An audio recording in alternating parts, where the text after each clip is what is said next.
mirror. That was one of the things I told them was one of our reasons for frustration as a whole is because we were average. And average doesn't sit well with any of us.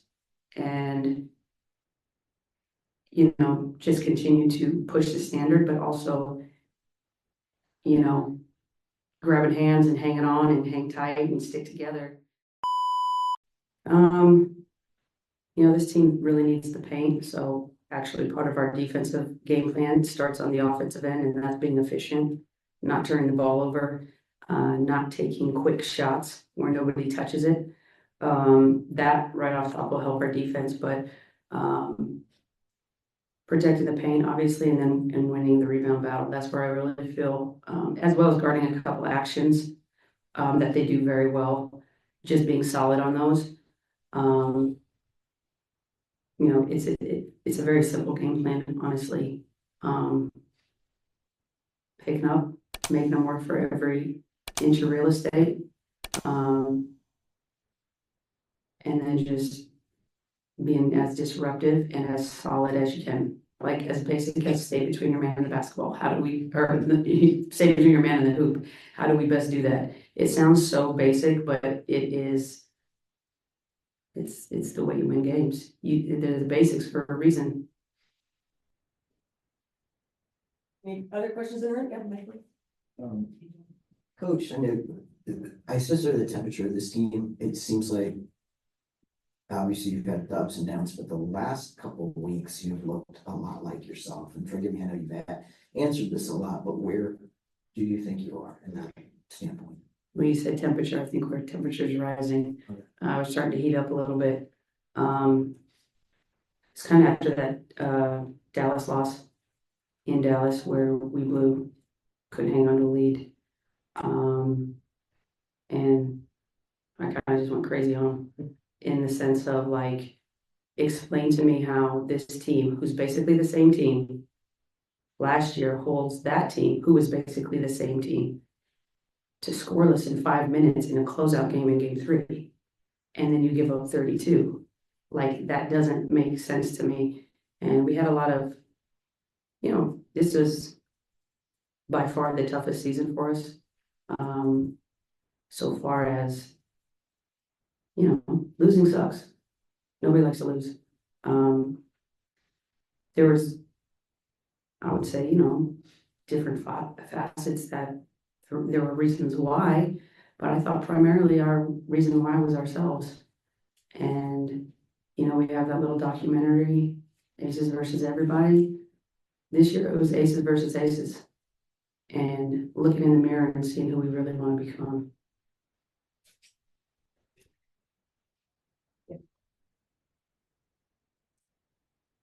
We were talking to Chelsea earlier, and she was kind of talking about, you know, once she started, you know, feeling like herself. And I want to ask you the same thing. When did you feel like she was kind of back and healthy and playing like, you know, the Chelsea that we've known over the years?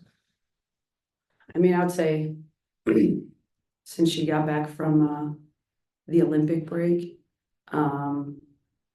she's gotten herself in. It's hard to stay in shape. I mean, basketball shape is hard to get into unless you're playing basketball and playing basketball a lot. And it was really hard to manage a weight-bearing injury and not have the pounding wear and tear. So how do you get that? So I think her getting in shape, the medical team that we have with her, getting her modalities that are safe, getting comfortable pushing off. So the healing process isn't always physical. Sometimes it's mental as well.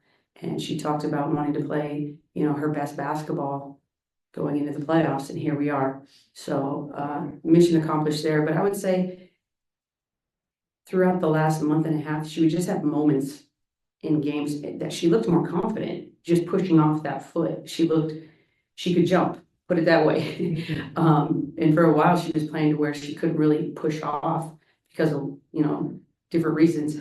But you're starting to see, you know, try playing basketball without being able to bend your foot, or like you're basically playing flat-footed almost. So she's really had to be patient with herself, probably, because I think we're okay with being patient and taking time and making sure she's safe and everything. But it's frustrating when you're not yourself. There's nothing more frustrating when, you know, you're capable of something, you can't perform it because of some kind of outside factor or internal factor, whatever that might be. You know, going back to our identity piece and having to look in the mirror, that was one of the things I told them was one of our reasons for frustration as a whole is because we were average.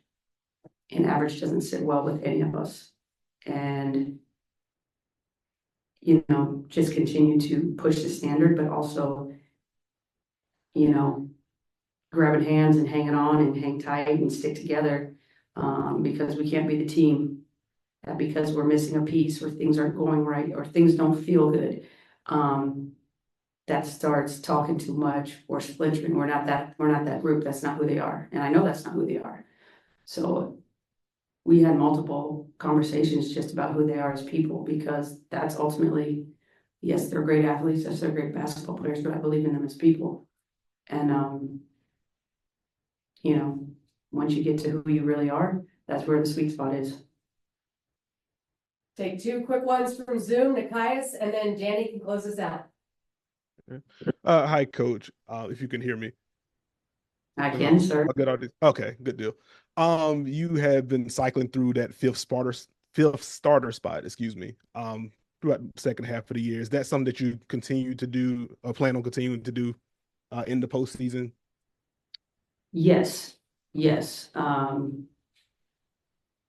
We're just mainly going off matchups. That fifth spot's kind of been rotational. I thought everybody that's gotten in there has done great. I think Meg did great in that starting slot. AC did great. We threw Tip Hayes in there at times if somebody, you know, one of those guards was out. And then Kia is our, you know, our steady Eddie in there. She just does her thing, helps us win games, and doesn't get much credit. But she's been huge for us in these late season runs. If you think about it, my first year, she wasn't starting. Jerica was starting, and Jerica pulled a hamstring or a knee or something, and she went into that starting spot. Next year, Candace Parker is starting. Candace Parker gets hurt. She goes into that starting spot, and we win, you know, 2 championships with her as our starting center. So we got a lot of faith in her, and it's going to be Kia tonight. Okay, thank you.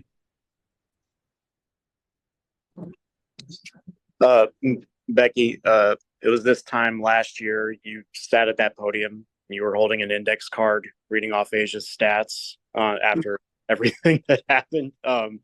One, are you glad you don't need one this time around? And two, can you quantify what she did from that point on through the title run, and then just to see what she did this year?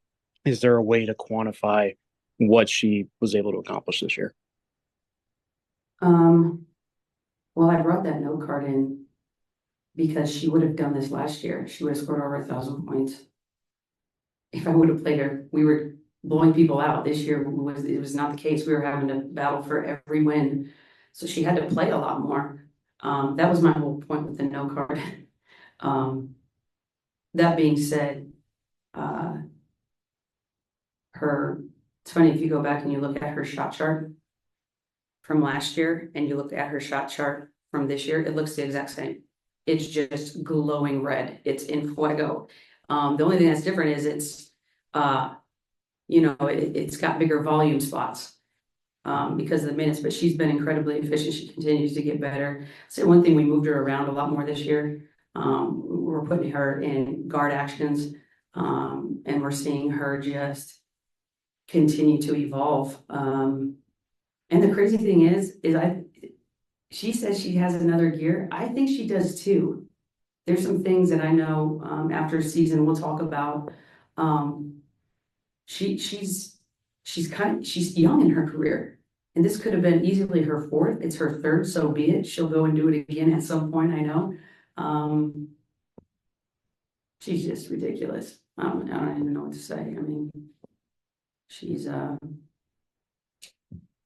like I said, I've said it before, she'll be the go-to-goats when it's all said and done.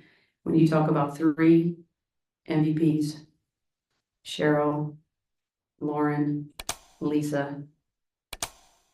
She's in that conversation now.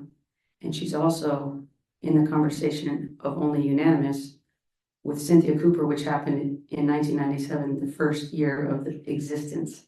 So you put those three factors together, she is a rare bird. And